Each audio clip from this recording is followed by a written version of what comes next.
नमस्कार दोस्तों, भाइयों बहनों, आप सभी लोगों का स्वागत है इस वीडियो में। काफ़ी बड़ा अपडेट यहाँ पर आया है। भारत के तमिलनाडु राज्य से आ रहा है। आपको बताना चाहता हूँ, दुनिया में भारत देश के अंदर, दुनिया में और बाकी सारे देशों में से एक देश भारत, और इस देश के तमिलनाडु राज्य के अंदर हाई कोर्ट के अंदर यहाँ पर जॉब निकाली गई है, जो कि रिसर्च लॉ असिस्टेंट की है। RLA पोस्ट का नाम रहेगा, रिसर्च लॉ असिस्टेंट। इस पोस्ट में क्या काम रहेगा, क्वालिफिकेशन क्या होती है, क्या सैलरी आपको मिलने वाली है, एज कितनी रखी गई है इस पोस्ट पे अप्लाई करने के लिए, दूसरा क्वालिफिकेशन क्या रहेगी, सिलेक्शन प्रोसेस क्या रहेगा, सारा कुछ आपको बता रहा हूँ। ये डायरेक्ट आपकी गवर्नमेंट जॉब होगी। आपको बताना चाहता हूँ, ये कॉन्ट्रैक्ट बेस्ड जॉब है। मतलब कि ये एक फिक्स समय की जॉब रहेगी, यानी ये एक परमानेंट जॉब आपकी नहीं होगी। ये एक स्पेसिफिक टाइम पीरियड की होगी, उसके बाद आपकी ये जॉब हट जाएगी। तो सारी जानकारी आपको दे देते हैं। इस जॉब से जुड़ी क्या कुछ बताया गया है नोटिफिकेशन में, सारा कुछ आपको बता देता हूँ। ये जॉब जो है ना, ये ऑल इंडिया बेस रहेगी। यानी अगर आप पूरे देश में, भारत देश में कहीं भी रह रहे हो, मान लीजिए आप हरियाणा में रह रहे हो, आप आंध्र प्रदेश में, हिमाचल प्रदेश में रह रहे हो, तेलंगाना में रह रहे हो, या फिर किसी ऐसी जगह पर रह रहे हो, भारत देश में है अगर वो जगह, तो आप सभी लोगों के लिए जॉब होगी। क्योंकि आपके पास भारत की नागरिकता होनी जरूरी रहेगी जॉब पे अप्लाई करने के लिए। भारत की नागरिकता कोई भी ले सकता है। उसके लिए जो रेलेवेंट डॉक्यूमेंट्स होते हैं, कैसे अप्लाई करते हैं, सिंपल सा प्रोसेस है। जिसने भी वो भारत की नागरिकता लेके अप्लाई कर दिया, उसको मिल जाती है। ऐसा नहीं है कि बाय बर्थ अगर आपका जन्म जो है वो भारत देश में ही होगा तभी आप जो है भारत की नागरिकता ले सकते हो। उसके लिए जो कंडीशंस है वो आप रीड करना। ऐसा कहीं भी नहीं लिखा हुआ है कि आपके पास जरूरी होना चाहिए कि आपका भारत में ही बर्थ हुआ है तो अभी आप भारत की नागरिकता लोगे। ऐसा कुछ भी नहीं है। ऐसे तो फिर अगर कोई इंसान अगर किसी देश में बर्थ लेता, जन्म लेता, तो ऐसे तो इसका मतलब वो किसी दूसरे राज्य, दूसरे देश की जो है नेशनैलिटी कभी ले ही नहीं पाता। तो ऐसे कैसे आज के समय पे लोग ले पा रहे हैं? तो इसीलिए पॉसिबल है क्योंकि इसमें ये कंडीशन नहीं है कि सिर्फ उस देश की बर्थ हो या तभी आप वहाँ की नागरिकता ले सकते हो। ऐसा कोई ज़रूरी नहीं है। उसके लिए बाकी सारी चीज़ें हैं। वो क्या क्या पॉइंट है वो आप वहाँ से देखना, आपको मिल जाएगा ऑनलाइन में। आप सर्च करोगे ब्राउजिंग करके तो आपको मिल जाएगा। हालांकि अगर आपको अप्लाई करने, अगर कभी अप्लाई करना हो स्पेशली भारत देश के लिए, अगर नेशनैलिटी लेने के लिए, तो आप कभी बता सकते हो कमेंट में। आपको उसके ऊपर बता देंगे कि कैसे आप अप्लाई करोगे। नागरिकता लेने से दोस्तों ये हो जाता है कि जो नागरिकता रखते हैं ना उस देश की, उन लोगों को सबसे पहले ऑप्शन दिया जाता है कि सबसे पहले अगर कोई जॉब निकलती है तो सबसे पहले आपको, यानी उस देश के नागरिकों को जॉब दी जाती है। यानी कि वो लोगों को दी जाती है जिन लोगों के पास नेशनैलिटी रहती है उस देश की। चाहे वो भारत हो, चाहे वो कोई दूसरे राज्य हो, दूसरे देश हो सकते हैं। सपोज आप रशिया या चाइना जैसी जगहों की, अगर आप ऑस्ट्रेलिया या अफ्रीका की भी ले रहे हैं, तो ऐसे देशों में आपका सिंपल है कि आपको वहाँ की भी नागरिकता मिल जाएगी। और उसके लिए भी सेम बहुत सारे प्रोसेस सेम ही होते हैं। आपके वहीं के डॉक्यूमेंट्स मांग के अप्लाई कराया जाता है, ऑनलाइन में भी और फिजिकल मोड में, ऑफलाइन में भी। तो ऐसा कुछ भी नहीं है। आप दुनिया में कहीं और दूसरे देशों की भी नागरिकता जो है वो ले सकते हो। उसके लिए आपको कंडीशंस रीड करने होते हैं। इससे ऑप्शन यही होता है कि जॉब के बहुत सारे ऑप्शन खुल जाते हैं। जिसके पास उस देश की नागरिकता होती है उसके लिए तो सबसे पहले उसको जॉब मिलने ही वाली है, क्योंकि उसके पास उस देश की नागरिकता है।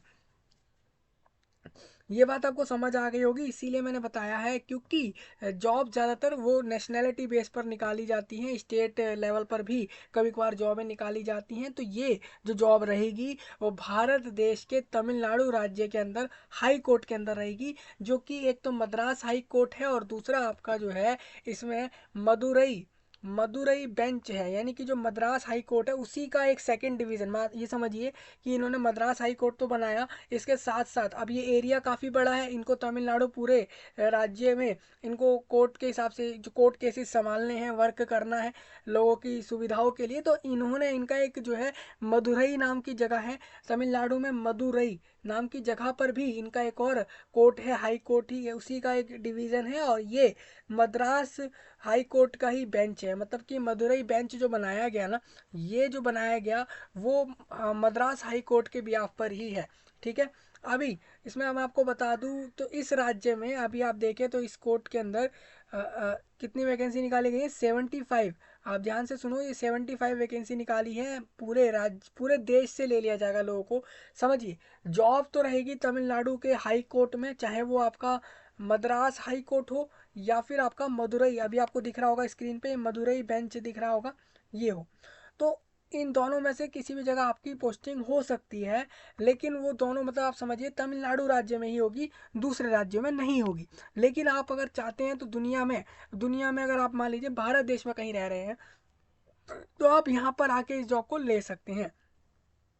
इसका वेबसाइट ये रहा, और मैंने इसका लिंक आपको वीडियो के नीचे दे दिया है नोटिफिकेशन का, आप वहाँ से चेक कर लेना। और अप्लाई करने के लिए आपका देखिए सिंपल है, मैं आपको बता देता हूँ अप्लाई करने के लिए करना क्या है। मद्रास हाई कोर्ट के वेबसाइट पर रजिस्ट्रेशन कर लेना, उसके बाद अपना फॉर्म भर के अप्लाई कर देना, यही सिंपल प्रोसेस रहेगा। चलिए, अब समझ आ गया होगा। अभी आप अगर हरियाणा, मेघालय, मणिपुर, तेलंगाना, असम, वेस्ट बंगाल से भी देख रहे होंगे तो ये सारी जानकारी आप सभी के लिए रहेगी, क्योंकि ये जॉब पूरे ऑल इंडिया बेस पर हो रही है। पोस्ट का नाम मैंने आपको बता दिया, रिसर्च लॉ असिस्टेंट है। जो बाकी जानकारी हम ले लेते हैं नोटिफिकेशन से। देखिए, हाई कोर्ट मद्रास की तरफ से नोटिफिकेशन दिया गया, बोला गया कि हमें 75 ऐसे लोग चाहिए जो कि रिसर्च लॉ असिस्टेंट की पोस्ट पर आए टू द ऑनरेबल जजिस high court Madras, both in the principal seat at Madras, मतलब कि मेन जो कोर्ट ऑपरेट करता है हाई कोर्ट का तमिलनाडु में, वो मद्रास के अंदर है। और दूसरा आपका मदुरई नाम की जगह पर भी है, at Madurai bench of the, ये सेम इसी का है, मद्रास हाई कोर्ट का मदुरई नाम की जगह पर। दोनों में दूरी है काफ़ी, आप देखेंगे तो मद्रास कहाँ है और मदुरई कहाँ है आपको पता होगा, जिनको नहीं पता बता दूं, ये काफ़ी दूर दूर है, ये मद्रास और मदुरई। इसीलिए आप देखेंगे तो अब एरिया तो काफ़ी बड़ा है तमिलनाडु, तो उसको संभालने के लिए, उसके कोर्ट केसेस को संभालने के लिए बहुत सारी चीज़ें होती हैं कोर्ट के अंदर। इस वजह से एक तो मद्रास में हो गया और एक मदुरई में हो गया। तो एप्लीकेशन इनवाइट करी गई, जितने लोग फॉर्म भरो, लेकिन 75 लोगों को यहाँ से जॉब मिलेगी रिसर्च लॉ असिस्टेंट के पोस्ट पर, on ad hoc basis. Ad hoc basis मतलब जाता है कि जब हमें ज़रूरत होती है, मतलब हमें एक ज़रूरत है तभी हम ले रहे हैं कि 1 साल के लिए। अभी अगर ज़रूरत नहीं होती तो हम इस पोस्ट को नहीं लेते, हमें काम के लिए ज़रूरत है इस पोस्ट पर, इसी वजह से हम अपने यहाँ रिक्रूटमेंट कर रहे हैं। सिंपल सी बात है। अब इसमें एक चीज़ और देख लो आप, 1 साल की आपकी जॉब रहेगी, 1 साल के बाद इसमें हो सकता है आपका टाइम पीरियड बढ़ाया जाए, तो वो आपके काम पर डिपेंड होगा और उनके ज़रूरत पर डिपेंड होगा। आप ये समझ लो कि 1 साल आपकी यहाँ पर जॉब रहेगी।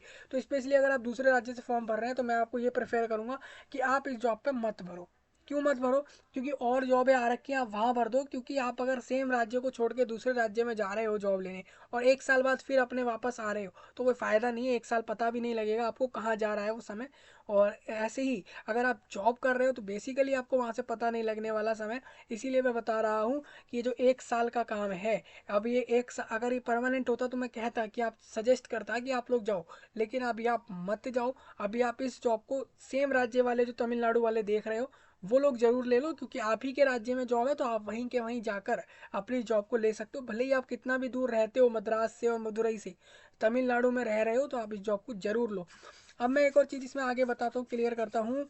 इसमें बोला गया है, तो आप इसमें ऑफिशियल वेबसाइट जो है ना, जो मैंने अभी आपको दिखाई, HC मद्रास, आप देखेंगे ये HC मद्रास करके जो लिखा हुआ है, ये आपका जो वेबसाइट है, यानी आप यहाँ देखो, तो ये वही वेबसाइट का लिंक दिया गया। और इन्होंने जो है एक और लिंक आपका दे दिया है, दूसरा वाला मदुरई वाले का भी दे दिया। इन्होंने 2 लिंक दिए हैं। यहाँ पर रिक्रूटमेंट लॉगिन करके आ रहा है, इसमें आपको जाना पड़ेगा और आप यहाँ से अप्लाई कर पाओगे। सिंपल सी बात है, इसी सेम लिंक को डालो अपना सर्च में और इसके बाद आप चले जाओ और वहाँ से अप्लाई कर दो। एलिजिबिलिटी आपको बताता हूँ क्या है। यहाँ पर बोला गया है कि 30 साल से कम होना चाहिए कैंडिडेट का, मतलब कि जो लोग भी अपने 30 ईयर को कंप्लीट नहीं करे हैं, वो उससे पीछे में ही है, तो फॉर्म भरें। जो कि ऑफ ऑन द 1 जनवरी और जुलाई, या तो वो 1 जुलाई से देख लेंगे या जनवरी से देख लेंगे। अभी आप जुलाई भी लेके चल रहे हो तो भी अच्छी बात है, कोई इसमें देरी नहीं हुई है। अगर आप 1 जुलाई 2023 तक भी, अगर आप 30 के नहीं हुए तो उससे कम में ही थे तो आप फॉर्म भर दो। मतलब कि अगर आप 1 जुलाई 2023 के बाद हुए हो 30 साल के, तो आप फॉर्म भर सकते हो। और आपका ही और सी, यानी कि मेल फीमेल दोनों ही भर सकते हैं इस फॉर्म को। आपका भारत का नागरिक होना जरूरी है। कैंडिडेट शुड बी, अब इसमें देखो मैं एक चीज़ और बता देता हूँ। Candidate should be a graduate in law. आपका जो है लॉ, यानी कि अगर किसी ने LLB करा है, मतलब कि अगर वो लॉ वाले फील्ड से लॉ करा हुआ है, वो कैंडिडेट बैचलर में ग्रेजुएट है वो लॉ से, अंडर 10+2+3+3, या फिर 10+2+5, या फिर 10+2+4+3, और एनी अदर रिकोगनाइज्ड पैटर्न में, या फिर कोई ऐसे पैटर्न में जो कि गवर्नमेंट ने बता दिया हो ऐसे वाले से, at the decision of the committee from recognized university in the Indian Union, and should be recognized by the Bar Council of India for admission as an advocate or attorney attorney of an Indian court. मतलब ये simple सी बात है कि law ऐसे ही आप कहीं से कर लो ऐसा नहीं होता। आपने लॉ में ग्रेजुएशन कर ली ठीक है, लेकिन वो पैटर्न फॉलो कर रही होती है। 10+2 मतलब हो जाता है आपने 10वीं करी, फिर आपने 12th क्लास करी, 12वीं कर ली, तो 10+2 उसको कह देते हैं, +3 ईयर, मतलब 3 साल का ग्रेजुएशन कर लिया लॉ में, +3 ईयर का और कर दिया पोस्ट ग्रेजुएशन कर दी, यानी कि आपने मास्टर कर ली। तो ये हो जाता है पैटर्न। या फिर अगर आपने ऐसा करा है कि आपने 10+2 यानी कि 12वीं के बाद आपने इंटीग्रेटेड लॉ लिया, जिसमें आपका 5 साल में आपको बैचलर और मास्टर दोनों कराई गई लॉ में, तो वो हो जाता है 10+2+5। अभी कुछ लोग ऐसे भी होते हैं जो 10+2 यानी 12th के बाद वो 4 साल का लॉ का बैचलर कर रहे होते हैं, ग्रेजुएशन कर रहे होते हैं, फिर 3 साल का मास्टर कर रहे होते हैं, तो वो पैटर्न हो जाता है +2+4+3 हो जाता है। या फिर अगर आपका कोई दूसरा पैटर्न आपने फॉलो किया है, वो ध्यान रखें कि वो एक रिकॉग्नाइज्ड हो, ऐसा पैटर्न हो जिसकी कहीं ना कहीं लेखन हो रखा हो सरकार के नियमों में। इस बात का आपको ध्यान रखना होता है। जिसने भी अपने इस कोर्स के सारे एग्जाम्स को पास करा है लॉ वाले को, वही अप्लाई करेगा। मतलब कुल मिला के कहा जा रहा है, अगर आप एक लॉ के फील्ड में ग्रेजुएट हैं और भारत के नागरिक हैं, आप फॉर्म भर दो, सिंपल सी बात है।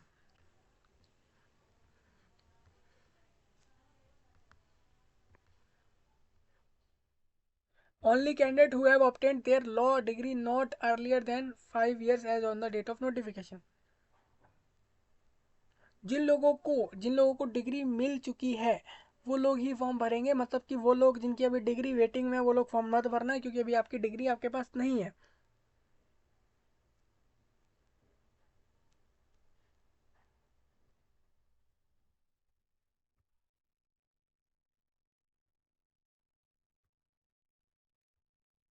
ये पोस्ट ग्रेजुएशन वालों को बोला है, जो लोग पोस्ट ग्रेजुएशन की डिग्री रख रहे हैं लॉ के अंदर, या फिर कोई अदर डिग्री उनके पास है, या प्रोग्राम किसी और प्रोग्राम करा हुआ है उन्होंने, तो वो लोग याद रखें, their compulsory attendance else where are not eligible to apply. तो जो लोग ग्रेजुएट्स है वही फॉर्म भरेंगे, सिर्फ ग्रेजुएट्स फॉर्म भरेंगे, इस बात का ध्यान रखें। प्लेस ऑफ पोस्टिंग आपको बता देता हूँ, ये आपको प्रिंसिपल सीट, मतलब कि जो मेन है, मेन हाई कोर्ट जो रहेगा आपका पूरे राज्य का, वो मद्रास का है। और या फिर आपका दूसरा जो है वो मद्रास हाई कोर्ट का ही एक और बेंच है, जिसको मदुरई बेंच कहा जा रहा है, जो कि तमिलनाडु राज्य में ही स्थित है। ये कह रहे हैं आपको दोनों में से कहीं भी भेज सकते हैं। वाइस वर्षा मतलब हो जाता है, या तो आपको मद्रास भेज दिया या फिर मदुरई भेज दिया, दोनों में से कहीं भी कभी भी भेज सकते हैं। काम के दौरान आपको शिफ्ट कर सकते हैं, ट्रांसफ़र कर सकते हैं, शुरू में भी कहीं भी दे सकते हैं, वो आपके ऊपर डिपेंड रहेगा। आपको कहीं भी मिल सकती है, इसमें इन्होंने कुछ भी क्लियर नहीं करा कौन से वाले में भेजेंगे। मतलब इन दोनों जगहों के अलावा आपको कहीं और नहीं दी जाएगी जॉब, सिर्फ यहीं रहेगी। नेचर ऑफ वर्क की बात कर लेते हैं। फुल टाइम बेस पे आपका ये काम रहता है।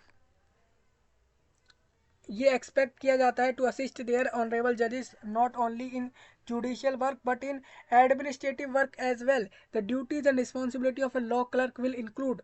यहाँ पे आपको देखो लॉ के क्लर्क की ड्यूटी भी आपके लिए, रिस्पॉन्सिबिलिटी भी, जो ड्यूटीज होती है और जो रिस्पॉन्सिबिलिटी होती है एक लॉ के क्लर्क की, वो भी यहाँ पर आपके लिए इंक्लूड रहती हैं। दूसरा, आपका फुल टाइम बेसिस पर काम रहता है, और इसमें आपको करना क्या होता है, आपको असिस्ट करना होता है एक जज को। सिर्फ ना कि सिर्फ एक जज को असिस्ट करना है, बल्कि नॉट ओनली जुडिशियल वर्क से जुड़े हुए नहीं, एडमिनिस्ट्रेटिव वर्क जो होते हैं उनसे जुड़े हुए काम भी आपको करने पड़ेंगे, प्रिपेयर करने पड़ेंगे। Brief summaries of fresh admission letters की, जो अभी अभी नए नए एडमिशन लेटर्स आए हैं, नए नए केसेस आए हैं, उनसे रिलेटेड समरी जो है वो प्रिपेयर करने का काम। सिनॉप्सिस, एक रेगुलर हियरिंग मैटर्स, जो भी आपकी कोर्ट के अंदर रोज एक किसी भी केस को लेकर रोज हियरिंग हो रही है रेगुलर बेस पर, उनकी जो सिनॉप्सिस तैयार होती है उनके मैटर्स की हियरिंग की, वो तैयार करनी होती है। Sitting in court during the hearing of, sitting in court की कैसे कोर्ट में सिटिंग होने वाली है जब हियरिंग होगी एक रेगुलर मैटर्स की, और nothing down all the arguments noting down, आपको सारे जितने भी आर्ग्यूमेंट्स होते हैं उनको नोट करना, मतलब कि इनकी जो पोस्ट है उसके काम काफ़ी ज़्यादा है।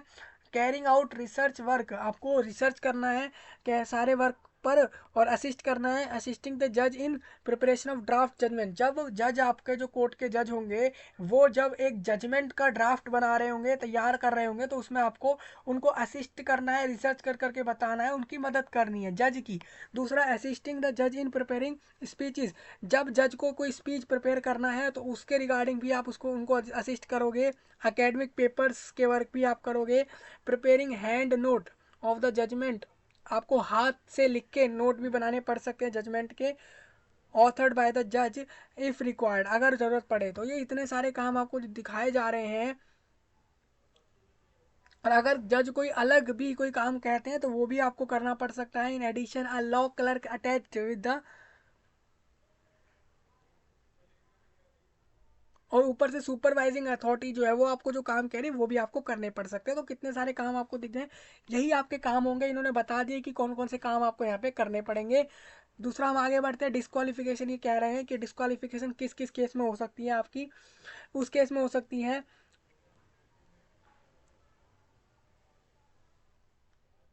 मान लीजिए आपकी किसी रिकॉग्नाइज्ड यूनिवर्सिटी से आपकी क्वालिफिकेशन नहीं है, एक लीगल मैनर में आपकी क्वालिफिकेशन नहीं है, तो आपको ये जॉब नहीं मिलेगी। बहुत सारे कंडीशन ये दे रहे हैं, इसको रीड आप सभी लोग कर लेना। मोड ऑफ सिलेक्शन आपको बता देता हूँ। जो भी कैंडिडेट जो भी एलिजिबल है वो अपीयर होंगे एक वाइवा वॉइस में एट प्रिंसिपल सीट, उनको जो है एट चेन्नई में, आपको चेन्नई तमिलनाडु के चेन्नई में आपको जाना पड़ेगा, या फिर मदुरई बेंच में जाना पड़ेगा। मदुरई या फिर चेन्नई में आपको तमिलनाडु के अंदर जाना होगा। वहाँ पे आपको एक मुंह से ओरली आपका एक वाइवा वॉइस कराएंगे, मतलब कि आपसे पूछेंगे सवाल, उनके जवाब आप लोग देंगे, और फिर आपको ये जॉब मिल जाएगी। कोई आने जाने का खर्चा नहीं मिलेगा, आपके खुद के ब्याह पर आप यहाँ पर जाएंगे। तो मतलब आप समझिए, इन्होंने कहा ईच रिसर्च, हर रिसर्च जो जिसको भी लिया जाएगा उसको 30,000 रुपये महीना मिलेगा। जो सैलरी आप जिसको समझ रहे हैं वो 30,000 रुपये महीने रहेंगे। इसके अलावा आपको कोई अलावेंस कोई फ़ायदा नहीं मिलेगा, सिर्फ 30,000 रुपये महीना मिलेगा, और कुछ भी इसके ऊपर फ़ायदा नहीं मिलेगा। काम आपको सारे समझा दिए। जो भी एलिजिबल हो अप्लाई कर दो। इंस्ट्रक्शन कैंडिडेट के लिए बोला गया है, फॉर्म का प्रिंट ले लेना, जब एंड में आप सबमिट कर दो फॉर्म को।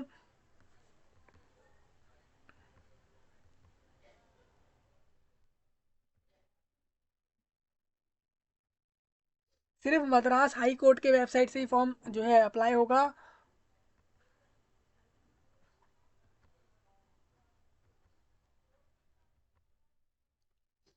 ये बोल रहे हैं जो आप फॉर्म भर दोगे ना, सबमिट कर दोगे, उसको registered post with acknowledgement due and सब superscribed by on the envelope and application as application for the post of research law assistant to the honourable जजेस and address to the registrar general on before. अब देखिए, इसमें एक चीज़ आपको clear कर दूं, इन्होंने एक चीज़ कही है, आपको अपना फॉर्म भरने के बाद उसको जो है एक एनवेलप में भेज देना है। उसके ऊपर लिख देना है एनवेलप पे कि एप्लीकेशन जो है वो रिसर्च लॉ असिस्टेंट की है, टू द ऑनरेबल जज, ये वाली लाइन लिख के उस एनवेलप पे आपको यहाँ पर भेज देनी है। हाई कोर्ट मद्रास में आपको इसको पोस्ट करवा देना है। आप जाकर अपने आसपास के किसी पोस्ट ऑफिस में जाकर इसको पोस्ट करा दो। ये 8 तारीख दिसंबर की पहले से 8 दिसंबर के पहले पहले आपको करना होगा। ये पोस्टिंग बहुत ज़रूरी है इस जॉब के लिए। The field in soft copy should also be sent, आपको फॉर्म जो ऑनलाइन अप्लाई करोगे उसकी सॉफ्ट कॉपी जो है वो आपको ईमेल भी करनी होगी, जो कि MHCLAW clerk REC@gmail.com on before, ये भी इसी डेट से पहले पहले आपको एक सॉफ्ट कॉपी भी ईमेल करनी है। मतलब कि ऑनलाइन में आपको एक जो फाइल है अपने फॉर्म सबमिटेड फॉर्म की, उसको जो है आप सेंड करोगे ईमेल पर, मतलब उनको मेल करोगे इस मद्रास वाले जो आपका हाई कोर्ट का ईमेल आईडी है उनको, सेम डेट से पहले। दूसरा, इसको पोस्ट ऑफिस के जरिए भी इस चीज़ को भेजोगे वहाँ पर अपने फॉर्म के प्रिंट को। ये इसलिए कराया जाता है जिससे कि वो जिससे कि उनको पता लग जाए कि आपने फॉर्म सबमिट कर दिया है, और वो आपकी डिटेल्स को देख सकें। यही चीज़ आपको करनी है।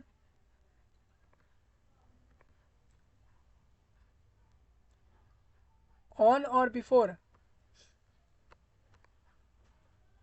Any one method will lead to rejection. तो याद रखना, आपको इसकी सॉफ्ट कॉपी भी भेजनी है, हार्ड कॉपी आपको पोस्ट ऑफिस से भेजनी है, सॉफ्ट कॉपी ईमेल से भेजनी है, और फॉर्म सबमिट करके ऑनलाइन में रखना है। तो ये तीनों चीज़ें जो लोग कर रहे होंगे उन्हीं का फॉर्म माना जाएगा, और वही चीज़ें होंगी, वही लोगों को जॉब यहाँ से आगे मिलने के लिए वहाँ पर उनको बुला लिया जाएगा, उनका जो वाइवा वॉइस करा रहे हैं उसके लिए।